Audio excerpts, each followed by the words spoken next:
Assalamualaikum warahmatullahi wabarakatuh. Saya akan menceritakan sedikit kisah tentang legenda Tasi Kodi.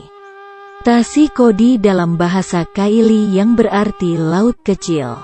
Tasi yang artinya laut, sedangkan Kodi yang berarti kecil.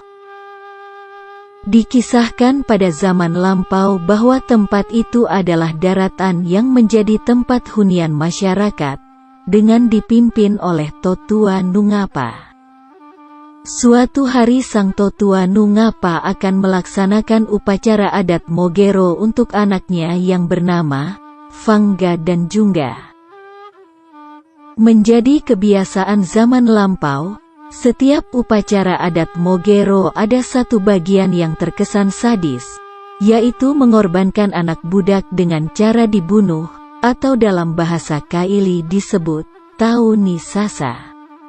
Namun untuk acara adat Mogero anak dari Totua Nungapa yang bernama Fangga dan Jungga, sekte pengorbanan anak budak itu tidak jadi dilaksanakan karena keadaan menjadi kacau.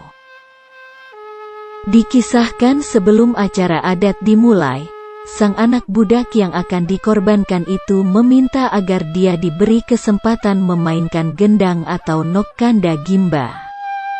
Dengan pemukulnya, kaki anjing dan kaki kucing atau dalam bahasa Kailinya, Sambira Paanu Tafefe dan Sambira Paanu Asu. Petunjuk ini dia dapatkan dalam mimpinya. Dan permintaan memainkan gendang itu sebagai permohonannya yang terakhir sebelum ia dikorbankan. Setelah permohonannya disanggupi, lalu dengan berderai air mata, sang anak budak tersebut memainkan gendang atau gimba, dengan pemukulnya, kaki anjing dan sebelah kaki kucing.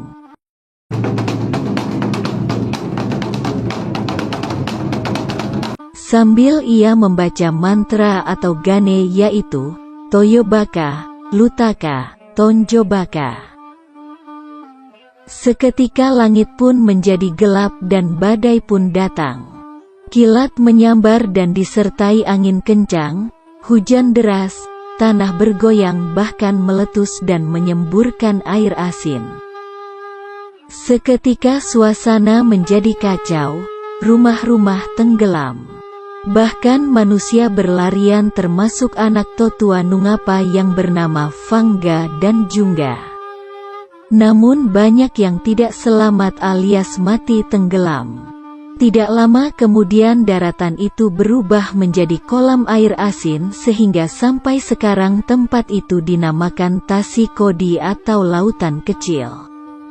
Sementara anak Totua Nungapa yang bernama Fangga, ia berlari ke arah barat untuk menyelamatkan diri. Namun seolah diikuti maut, tanah tempat ia berhenti juga meletus dan menyemburkan air asin. Sehingga tempat itu dikenal Rano Fangga. Lokasinya saat ini berada masuk di wilayah desa Petapa. Sementara si Jungga yang berlari ke arah selatan, ketika ia berhenti, tanah itu pun meletus dan mengeluarkan air yang banyak. Setelah peristiwa itu maka menjadi pantangan sebagian orang Parigi untuk tidak memainkan kucing dan anjing karena dianggap mendatangkan malapetaka. Sekali lagi kisah ini hanyalah legenda yang menjadi sebuah cerita untuk kearifan lokal tanah Parigi. Lalu sebagian menceritakan bahwa setelah peristiwa tersebut, tempat ini dihuni sosok atau makhluk penjaga di situ bernama Empo Ale, yaitu sepasang buaya jadi-jadian.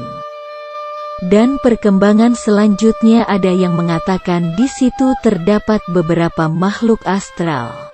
Wallahualam, yang jelas, Tasi Kodi sangat indah apalagi bila di sore hari.